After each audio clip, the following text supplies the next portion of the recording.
facts. The first of the year, in 1941, they began to talk about sending these ships overseas. Might say that there was 10 of them, 10 Flower class ships, and most of them were manned by Canadian crews. So evidently they didn't have any armament for us. And far as I recall, all we had aboard that ship for armament was, we had a rack of depth charges and maybe half dozen rifles. So he says, fellas, you'll be getting your refit when you go overseas. We called the day we left. It was a day in January, a cold day, and night before, everybody was ashore, whooping her up, of course, and come the next morning, and we got orders to sail. So our captain was a Scotch guy, and I recall he had the Navy band down at the jetty playing, and one of his favorite songs was The Road to the Isles. So I recall they played us out of the harbor. In those days, ships are very slow. A lot of old coal burners. So we went over, we started with the rubber ship. I really don't know how many was in the, but a good sized convoy.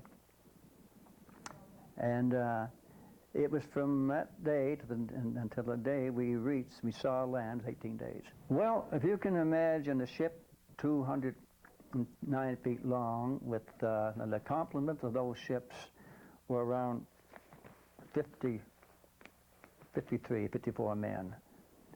But as time went on, they began to add more armament on, and the time I got off that ship, she had up close to 100 men. For the space of ship didn't get any bigger, but, you know, so we were sleeping where we could get our heads down. Some had bunks. Those corvettes were built with so many bunks on each side. Some hammocks. Some slept on the floor, slept on the table. Any way you could get it, you could get your head down.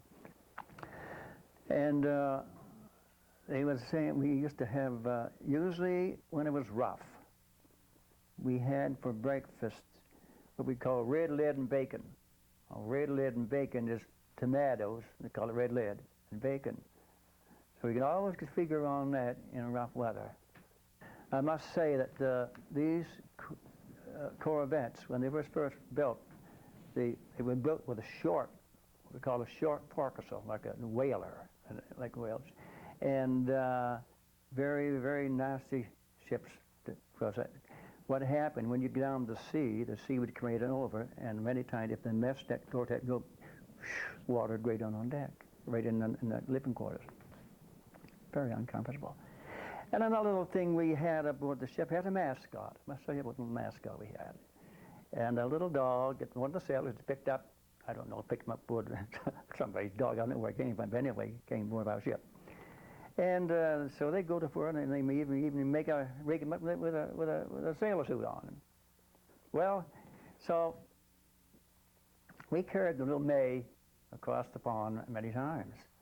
And I don't know what happened. One time she got another, she pregnant, she had pups. Well, it was kind of humorous. And she'd be aboard, and we had a place for her in a basket thing, much as it could. But when the ship would go away, they'd go on one side of the ship, back to the other. Yeah. So we carried her across the pond for quite some time, and called her name May. She was May. When it comes to action, everybody had his acting station to go to. I recall mine on the Mayflower was one on the depth charges, setting depth charges.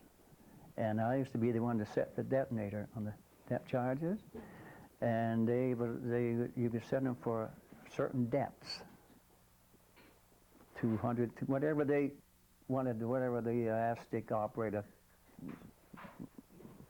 the officer give the command to set. And he would holler down if there was voice pipe. Voice pipe, it's a pipe that didn't have telephone, the voice pipe. And from the wheelhouse down to where we are at the action station. So the ASTIC operator behind his ASTIC in his little hut, and he'd be listening Now they had like an echo from the ship to the metal underneath. Sometimes could be a rack, but mostly usually out there with the submarine, and would go ping, ping, ping, ping, ping, and the loud and closer you got to the target, while the louder the echo would be. And so when we got just in the officer on the watch, he'd be listening, and then when he thought we were just about over top of the target, he would order to drop so many depth charges. So that's how we used to do it. And they used to drop them. We had what we call throwers. They were ranged from both sides of the ship. And the depth charge would drop into it was in a cylinder like, and it would drop down to this big barrel-shaped thing, and there's charge in the bottom of it. And you'd pull that, and that would go.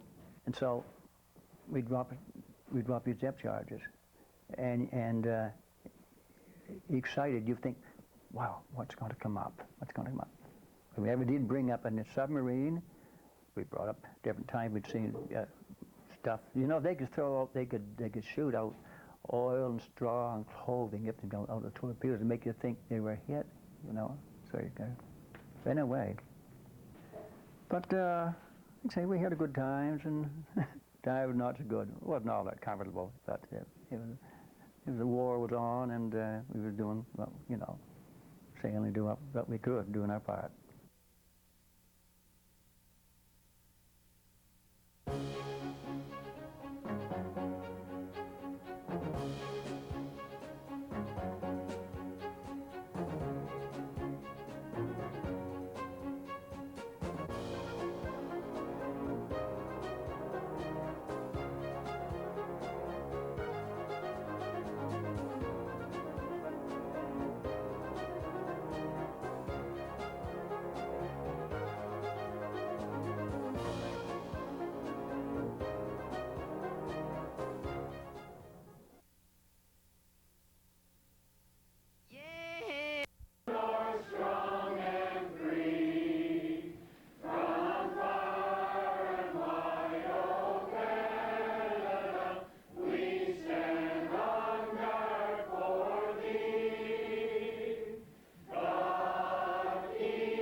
Together in the spirit of remembrance to perpetuate the deeds of the fallen in two mighty wars and subsequent struggles to maintain peace. They stood for freedom and died in its cause. As citizens of a nation dedicated to peace, it is our sacred duty to honor our dead. The Roll of Honor Dead will now be read by Comrade Murray Tatton.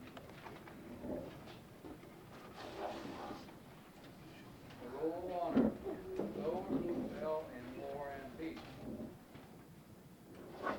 Ronald J. Flagg, Eugene N. Flagg, Ralph A. Ingersoll, Peter A. Murphy, James A. Gilmore,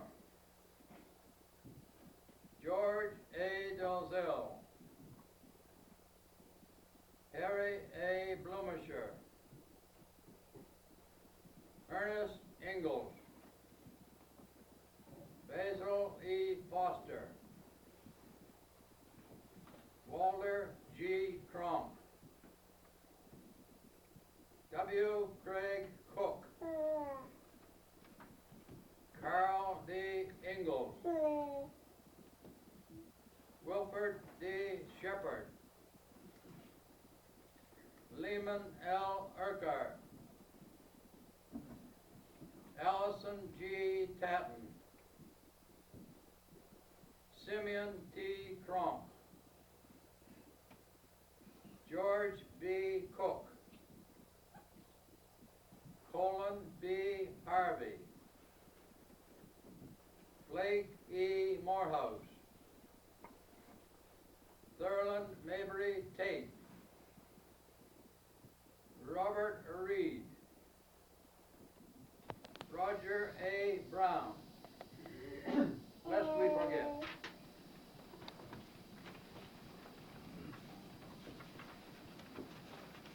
We will now have a prayer by our comrade, Padre Walter Avery.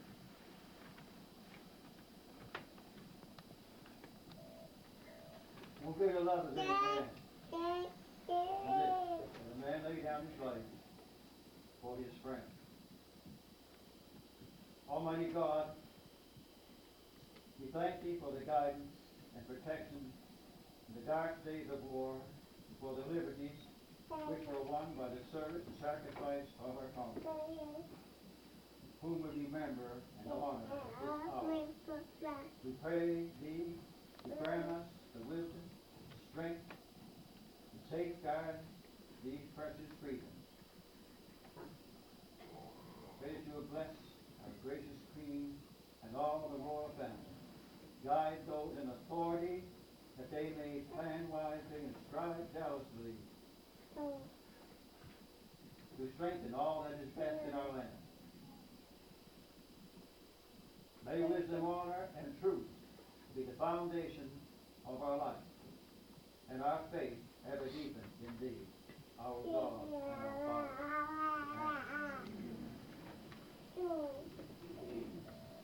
It is now a few minutes before 11.